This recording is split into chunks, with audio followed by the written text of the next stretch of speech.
Chris में प्यारे भाइयों और बहनों, प्रभु यीशु के मधुर नाम में सबको जय यीशु की। आज प्रभु को हम धन्यवाद दें, फिर से ये प्रभु ने एक मौका दिया कि हम आपके साथ थोड़ी बातचीत करें। और आज हम प्रभु के वचन में जाएंगे। कुरिन्थियों का दूसरा पत्र अध्याय 12 वाक्य 1 से 10।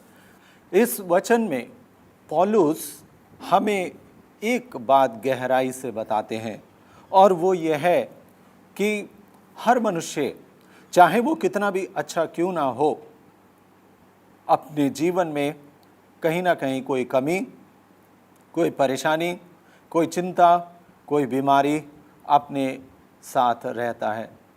और इसलिए पौलुस इतने महान नबी होते हुए भी उनके जीवन में भी परेशानी थी, और फिर भी पौलुस कहते हैं प्रभु ने उन्हें वचन दिया और वायदा किया है, मेरी कृपा तुम्हारे लिए पर्याप्त है।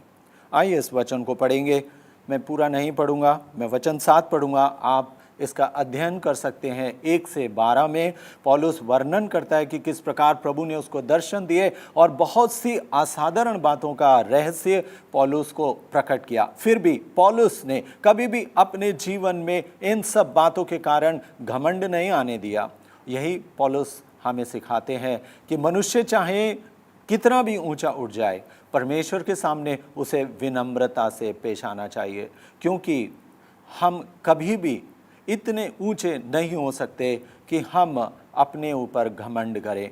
घमंड, अपने ऊपर घमंड करना, ये एक सबसे बड़ा पाप है जो ईश्वर को प्रिय नहीं है।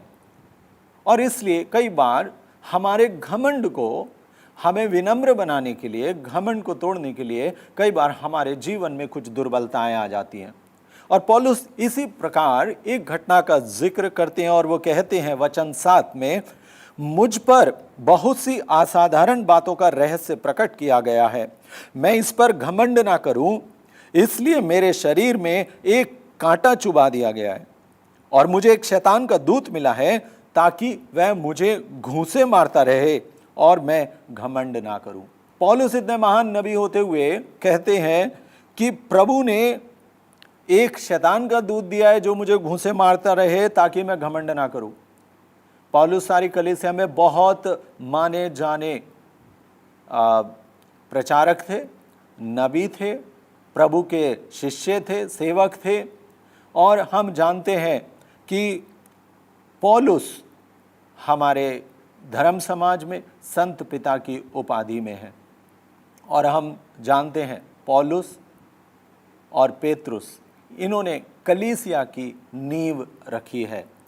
पौलुस इतने महान होते हुए जिन्होंने नए व्यवस्थान में 1/3 नए व्यवस्थान को अपने पत्रों से भरा है, और वो कहते हैं कि प्रभु ने ऐसा किया है कि मैं घमंड ना करूं। तो जब इतने महान व्यक्ति होते हुए वो कहते हैं कि हमें घमंड नहीं करना चाहिए, तो आपकी और मेरी तो क्या स्थिति है? हम किस बात पर घमंड करें? हमारे पास ऐसा क्या है कि हम घमंड करें? फिर भी आज हम इस बात पर मनन चिंतन कर रहे हैं कि हमारे जीवन में जो दुख और विपत्तियां आती हैं, उनमें कहीं कोई कारण ये तो नहीं कि प्रभु चाहता है कि हम विनम्र बनना सीखें। और इसलिए पौलुस कहते हैं कि मैंने प्रभु से 3 बार निवेदन किया। पौलुस कहते हैं मैंने इस बात के लिए 3 बार प्रभु से निवेदन किया कि यह कष्ट मुझसे दूर हो जाए। हालेलुया, प्रभु यीशु की स्तुति हो, प्रभु यीशु को धन्यवाद। हम जानते हैं हमारा परमेश्वर चंगाई देने वाला परमेश्वर है, और बार बार इस बात को हम कहते हैं भाइयों और बहनों, आप चाहे कितनी भी, कैसी भी दुखद परिस्थिति में क्यों ना हो, परमेश्वर से अपना आसरा, अपना भरोसा कभी ना उठने दें, क्योंकि प्रभु अवश्य आपकी सुधि लेगा। हो सकता है आज नहीं, हो सकता है आज 2 दिन बाद, 3 दिन बाद, या प्रभु अपने समय में, पर हम इतना जानते हैं कि परमेश्वर अपने भक्तों की अवश्य सुधि लेगा। हालेलुया, प्रभु यीशु की स्तुति हो, प्रभु यीशु को धन्यवाद। परमेश्वर का वचन निर्गमन ग्रंथ अध्याय 15 और वाक्य 26 में हम पढ़ते हैं। परमेश्वर स्वयं कहता है, प्रभु स्वयं कहता है, मैं चंगा करने वाला ईश्वर हूँ, मैं तुम्हें चंगा करने वाला परमेश्वर हूँ। खुद प्रभु अपने आप को एक नाम देता है, चंगाई दाता, चंगा करने वाला परमेश्वर। जब उसने खुद अपने आप को नाम दिया है कि वो चंगा करने वाला है, तो मेरे भाई और बहनों, आप हिम्मत क्यों हारते हो?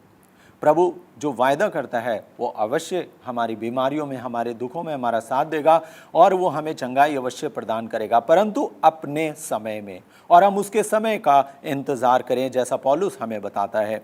और उस समय में जब हम इस घटना को पढ़ते हैं निर्गमन अध्याय 15 में, तो क्या हुआ?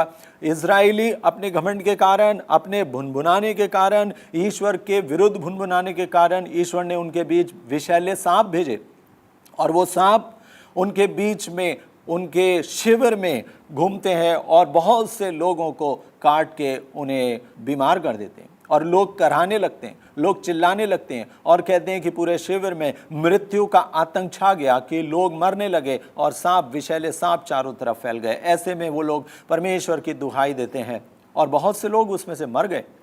और तब मूसा ने परमेश्वर से दुहाई दी कि प्रभु, इन विषैले सांपों से हमारी रक्षा कर। आप पढ़ सकते हैं वृत्तांत पूरा। मूसा ने एक कांसे का सांप एक क्रूस बनाकर लकड़ी पर टांगा, और प्रभु की इच्छा के अनुरूप जो उस कांसे के सांप को देखता था वो चंगा हो जाता था। वो एक चंगाई का स्रोत बन गया, वो एक चंगाई का चिन्ह बन गया। हालेलुया।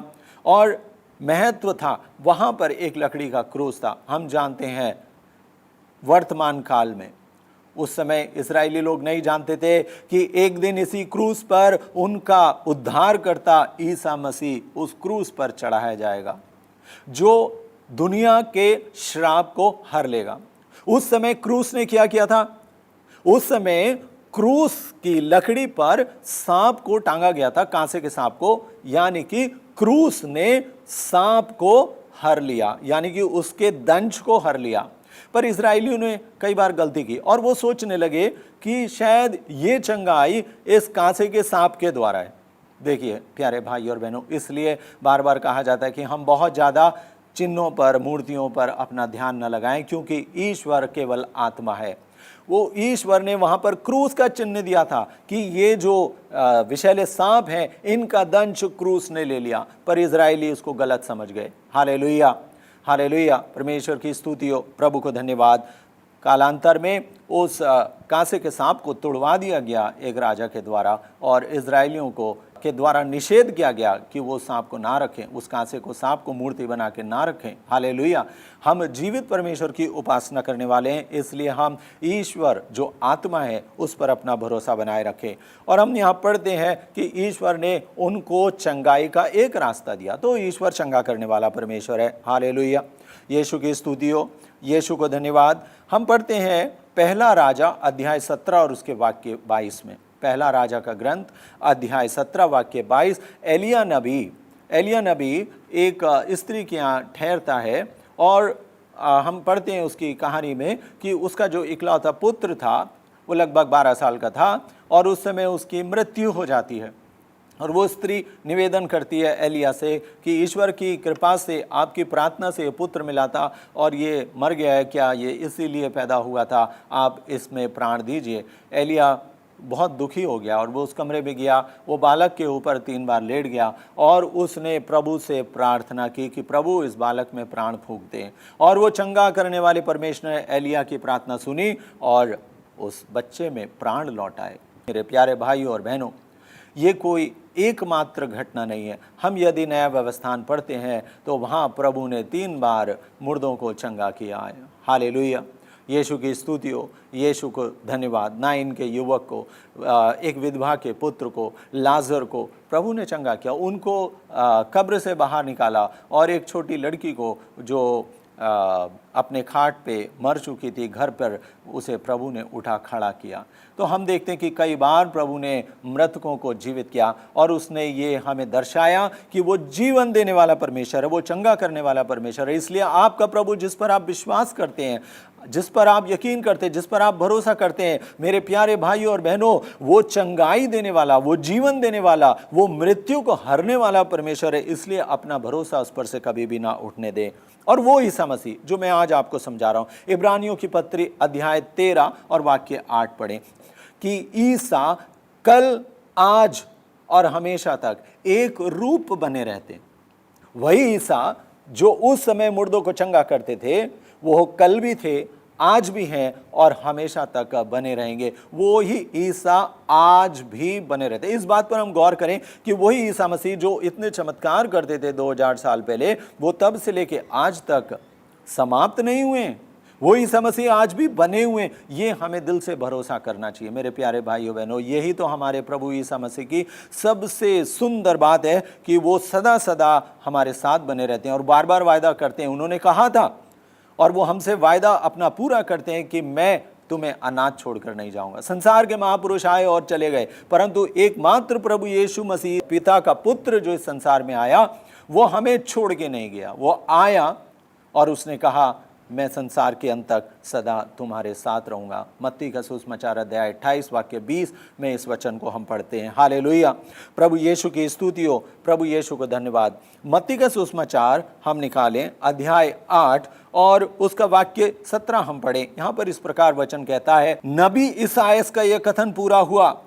यीशु मसीह के विषय में कहता है, उसने हमारी दुर्बलताओं को दूर कर दिया और वह हमारे रोगों को अपने ऊपर ले लेता था। जी हाँ, यीशु मसीह ने, जो मैंने उदाहरण दिया, उस क्रूस पर जो कांसे का सांप टंगाया गया था, उसने विषैले सांपों का दंश ले लिया। और यहाँ पर प्रभु यीशु मसीह आया जिसने हमारी दुर्बलताओं को, हमारी बीमारियों, हमारी श्राप, हमारे पापों को अपने क्रूस पर ले लिया। यीशु मसीह नहीं था जो पापी था, यीशु मसीह पापी नहीं था, परंतु उसने संसार के पापों को अपने शरीर पर लेकर के क्रूस पर ठोक दिया, उसे अपने शरीर के साथ बलि चढ़ा दिया, ताकि उसके बलि चढ़ाए जाने के द्वारा, उसके इस बलिदान के द्वारा हम अपने पापों से मुक्ति पा जाएं, हम अपने रोगों से चंगाई पा जाएं, हम अपनी दुर्बलताओं में विजयी पा जाएं। इसके लिए प्रभु यीशु हमारे लिए इस जगत में आए और आने के बाद उन्होंने जो वायदा किया वो आज तक, आज की तारीख तक प्रभु अपना वायदा निभा रहे हैं। तो मेरे प्यारे भाइयों बहनों, जिस प्रभु ने ये कहा है, जिस प्रभु ने ये वायदा किया है, क्या वो आपके जीवन में आज की तारीख में कार्य नहीं करेगा? प्रभु में कोई कमी नहीं है, प्रभु के सामर्थ्य में कोई कमी नहीं है, क्योंकि प्रभु कहता है, क्या मेरा कान इतना छोटा हो गया है कि तुम्हारी बात नहीं सुन सकता? क्या मेरा हाथ इतना छोटा हो गया है कि तुम्हारा उद्धार नहीं कर सकता? जिसने आंख बनाई, क्या वो नहीं देखता? जी हाँ प्यारे भाइयों, अवश्य वो परमेश्वर हमें देखता है। सिर्फ देखता ही नहीं, वो प्रतिदिन हमें ढूंढता रहता है। वचन कहता है, प्रतिदिन ईश्वर स्वर्ग से पृथ्वी पर दृष्टि दौड़ाता है कि कहीं कोई एक ऐसा व्यक्ति उसे मिले जो ईश्वर की खोज में लगा हो। ईश्वर खुद आपको खोज रहा है, वो खुद आपको देख रहा है कि आपका उद्धार किया जा सके। इसलिए हम यीशु मसीह के द्वारा अपने पापों से, अपने घावों से हम चंगाई पाते हैं, उद्धार पाते हैं। हालेलुया, यीशु मसीह का रक्त हमें शुद्ध करता है। यीशु मसीह का रक्त हमारे पापों से हमको शुद्ध करता है और उसने जो घाव क्रूस पर हमारे लिए उठाए, वो घाव हमें चंगाई देते, क्योंकि लिखा है उसके रक्त के द्वारा हम शुद्ध हो गए हैं और उसके घावों द्वारा हम चंगे हो गए। हालेलुया, प्रभु यीशु की स्तुति हो, प्रभु यीशु को धन्यवाद। हालेलुया, हालेलुया, यीशु की स्तुति हो, प्रभु यीशु को धन्यवाद। इसलिए मेरे प्यारे भाइयों और बहनों, वचन कहता है प्रभु हमें बीमार रखना नहीं चाहता, प्रभु हमें दुखी रखना नहीं चाहता, प्रभु नहीं चाहता कि हम अपने पापों में फंसे रहें और संसार में नाना प्रकार के दुख भोगें। इसलिए वो हमारे साथ है, वो हमारा साथ देता है, वो हमारा साथ देता है जीवन भर। मेरे प्यारे भाइयों और बहनों, वो हमारा साथ देता है ताकि हम अपनी दुर्बलताओं में विजयी बने, ताकि हम अपनी बीमारियों में चंगाइयाँ पाएँ, हम अपनी परेशानियों से मुक्त हो जाएं, हम अपनी चिंताओं से मुक्त हो जाएं। इसके लिए परमेश्वर हमारा साथ देता है जीवन भर। कई बार लोग इस प्रकार का प्रश्न करते हैं कि क्या जो परमेश्वर हमारी भलाई चाहता है, जो परमेश्वर कहता है कि वो मैं तुम्हें चंगा करूंगा, तो वो आज हमारे लिए चंगाई क्यों नहीं देता? कई बार लोग आते हैं सत्संग में और तुरंत आके बैठते हैं, भाई हम 1 घंटे से यहाँ पर बैठे हुए हैं, अभी तक हमको चंगाई नहीं मिली। परमेश्वर हमारा नौकर नहीं है, हम उसके नौकर हैं, हम उसके दास हैं, वो स्वामी हैं, वो अपनी मर्जी से अपने समय में चंगाई देगा। हम उसके लिए शर्त नहीं रख सकते, हम शर्त नहीं रख सकते कि आप आधा घंटे के अंदर हमें चंगाई दो। वो चाहेगा क्षण भर में हमें उठा खड़ा करेगा, और यदि वो चाहेगा तो हमारे लिए उपयुक्त समय चुनेगा चंगाई देने के लिए। हालेलुया, प्रभु यीशु की स्तुति हो, प्रभु यीशु को धन्यवाद। और वो ये करता रहेगा जैसा उसने प्रकाशना ग्रंथ अध्याय 21 और वाक्य 4 में वायदा किया है। प्रकाशना ग्रंथ हम निकालें अध्याय 21 और उसके वाक्य 4 में प्रभु इस प्रकार से वायदा करता है। हालेलुया, और लिखा है कि वे उसकी प्रजा होंगे और ईश्वर स्वयं उनके बीच रहकर उनका अपना ईश्वर होगा। वे उनकी आंखों से सब आंसू पोंछ डालेगा। इसके बाद ना तो मृत्यु रहेगी, ना शोक, ना विलाप, ना दुख, क्योंकि पुरानी बातें बीत चुकी होंगी। मेरे प्यारे भाइयों और बहनों, यही परमेश्वर आपसे चाहता है कि वो आपके साथ है, आपको आनंदित रखने के लिए, आपको खुश रखने के लिए, आपको प्रसन्न रखने के लिए, ताकि हम उसकी आज्ञाओं का पालन करते हुए इस जीवन में सुखी से, शांति से जीवन बिता सकें। कब तक? तब तक जब तक कि हम परमेश्वर के साथ अनंत काल तक उस स्वर्ग स्थान में जो उसने हमारे लिए तैयार किया है, जब तक हम वहां ना पहुंच जाएं, तब तक हम परमेश्वर के पीछे लगे रहें। हालेलुया, और उसका वायदा है कि वो हमारे लिए उसने ऐसा स्थान तैयार किया है जहां पर ना रोना होगा, ना दांतों का पीसना, ना चिल्लाना, ना आपकी आंखों से आंसू बहेंगे, क्योंकि परमेश्वर आपकी आंखों से सारे आंसू मिटा डालेगा। कितना महान है आपके परमेश्वर का प्रेम। और हम ऐसे प्यारे प्रभु को, ऐसे प्यारे परमेश्वर को हम भूल जाते हैं, हम समय नहीं देते। हमारे पास दुनिया के लिए समय होता है, हमें दुनिया की बहुत सारी बातों के लिए, कामों के लिए समय होता है, हमें पिक्चर देखने के लिए समय होता है, हमें मैगजीन पढ़ने के लिए समय होता है, न्यूज़पेपर पढ़ने के लिए समय होता है, संसार के सारे काम करने के लिए हमारे पास समय होता है, मोबाइल में व्हाट्सएप चलाने के लिए सारे दिन हमारे पास समय होता है, फेसबुक चेक करने के लिए हमारे पास समय होता है। हम हर चीज के लिए समय ढूंढ लेते हैं, पर यदि हम एक बात के लिए समय नहीं निकाल पाते हैं तो मेरे प्यारे भाइयों बहनों, वचन, इसे पढ़ने के लिए हमारे पास समय नहीं हो पाता है।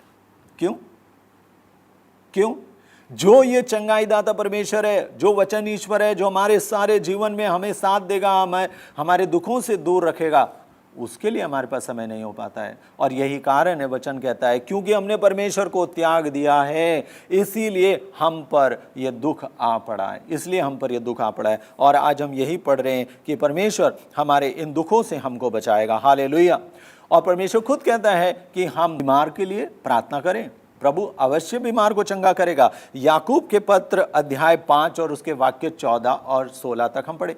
याकूब का पत्र अध्याय 5 वाक्य 14 से 16 तक, और यहाँ पर वचन इस प्रकार लिखा है कि यदि कोई तुम्हारे बीच अस्वस्थ हो तो कलीसिया के अध्यक्षों को बुलाया जाए, वे उस पर तेल लगाकर, तेल का विलेपन करके उस पर प्रार्थना करें, और यह उनको, यह विश्वास के साथ की गई प्रार्थना उनको बचाएगी, उनको इस बीमारी से चंगाई प्रदान करेगी, और प्रभु उनको सहायता प्रदान करेगा। तो यहाँ प्रभु हमें बता रहा है, वचन बता रहा है कि हम बीमार के लिए प्रार्थना करें और प्रभु हमें चंगाई देगा, पर प्रार्थना विश्वास के साथ होनी चाहिए। अधूरी विश्वास के साथ की गई प्रार्थना कोई फायदा नहीं, उसका हमें कोई लाभ नहीं प्राप्त होगा। प्रभु कहते हैं, ये लोग मुख से तो मेरी प्रार्थना करते हैं, परंतु इनका हृदय मुझसे दूर है।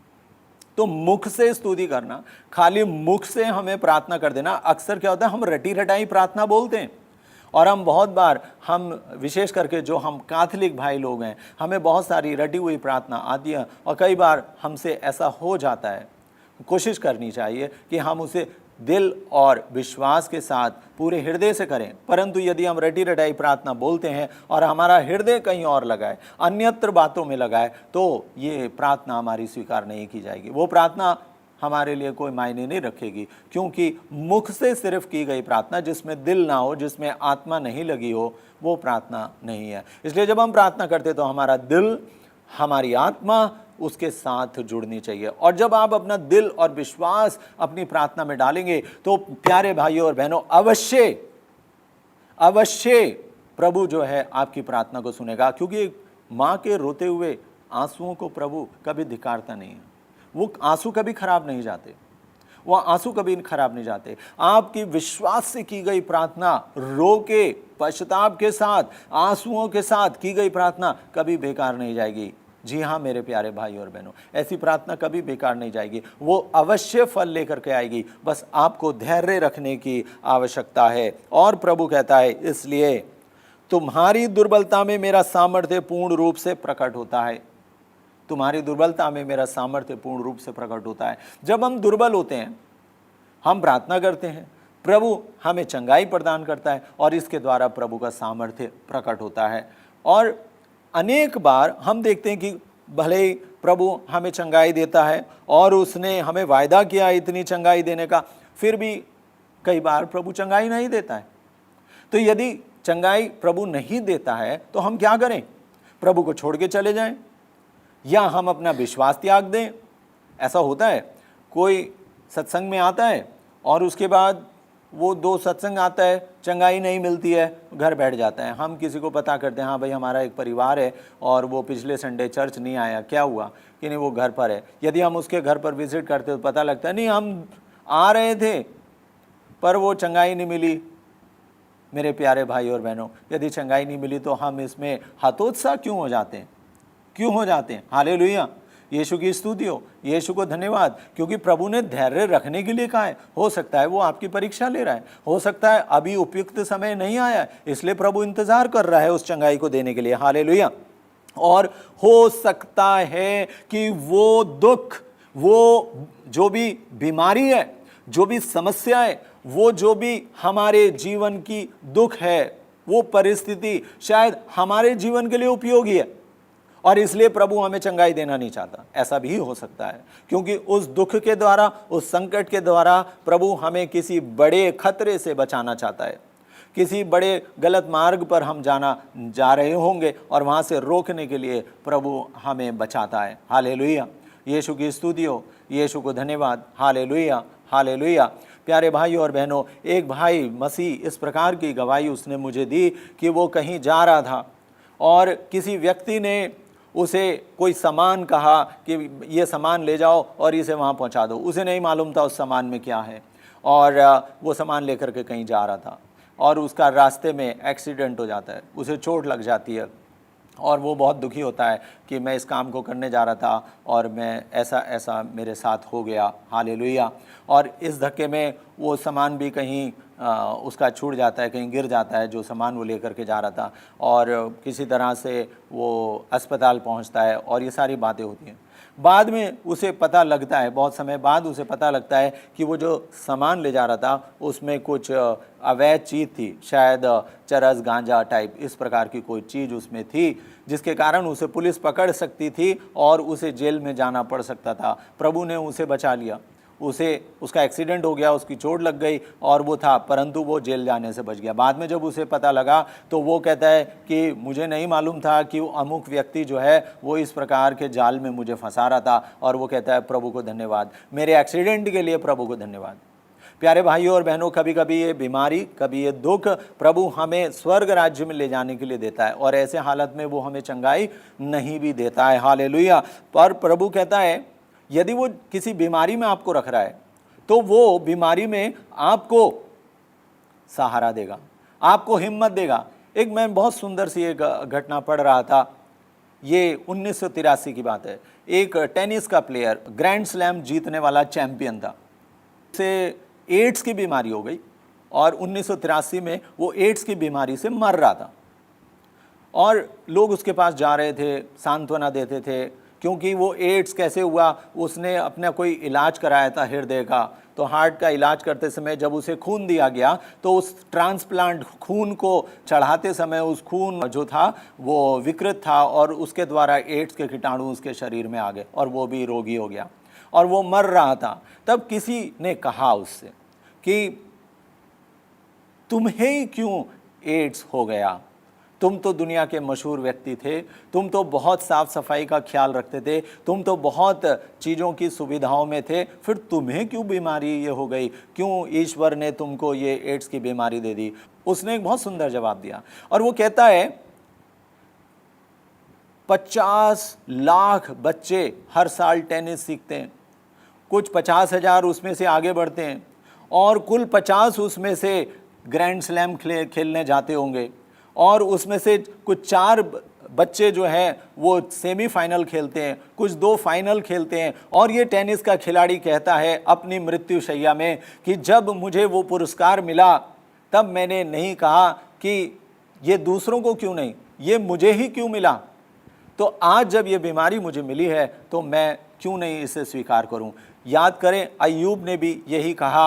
अय्यूब ने कहा, प्रभु ने दिया था, प्रभु ने ले लिया, उसकी स्तुति हो। जब प्रभु ने हमें अच्छी चीज़ें दी है और हमने उसे स्वीकार किया है, तो यदि प्रभु ने हमें दुख दिया है, उसमें भी कोई भलाई है, हम इस दुख को भी प्रभु को धन्यवाद देते हुए स्वीकार करें, क्योंकि इस दुख के द्वारा भी प्रभु चाहता है कि कोई उसकी महिमा छुपी होगी। हम देखते हैं बाइबल में कई लोग ऐसे हुए हैं जो बहुत बड़े नबी होने के बावजूद भी वो असाध्य रोगों के शिकार होकर मरे हैं। हम एलीशा के बारे में पढ़ते हैं, राजाओं के दूसरे ग्रंथ अध्याय 13 वाक्य 14 में लिखा है, एलीशा असाध्य रोगों का शिकार होकर मर गया।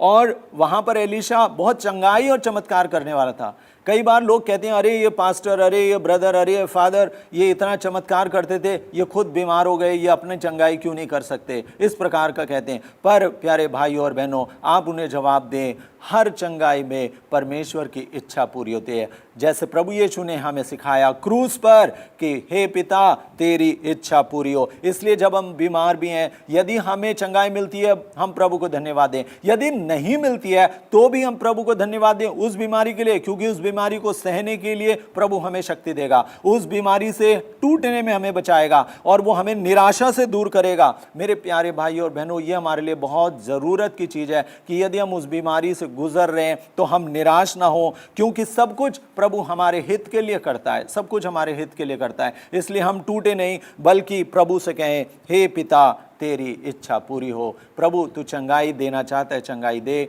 यदि हम बीमार हैं और हमें चंगाई नहीं मिली है तो हम प्रभु को उस दुख के लिए धन्यवाद दें और उससे आशीष मांगे कि प्रभु इस दुख को सहने की शक्ति हमें दे, क्योंकि ऐसे बहुत से लोग इस कलीसिया में थे जो घोर दुख सह करके इस कलीसिया से प्रभु के पास चले गए और उन्हीं के बल पे, उनके बलिदानों के बल पर आज माता कलीसिया इस धरती पर मजबूती के साथ खड़ी है। इसके लिए हम प्रभु को अपने दुखों के लिए भी हम धन्यवाद दें। आइए हम प्रार्थना करें।